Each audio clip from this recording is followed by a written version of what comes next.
Ever wonder what causes the Earth to shake or volcanoes to explode? It all starts deep beneath our feet. The Earth's outer layer, called the crust, isn't one solid piece.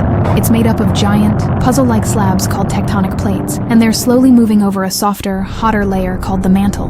When these plates grind, bump, or slide past each other, they build up pressure over time. And when that pressure suddenly releases, boom, that's an earthquake. Now, volcanoes usually form at the edges of these plates, or above something called a hotspot, a superheated area deep inside the Earth.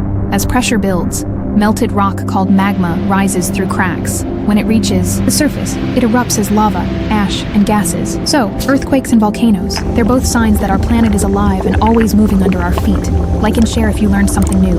And don't forget to subscribe for more.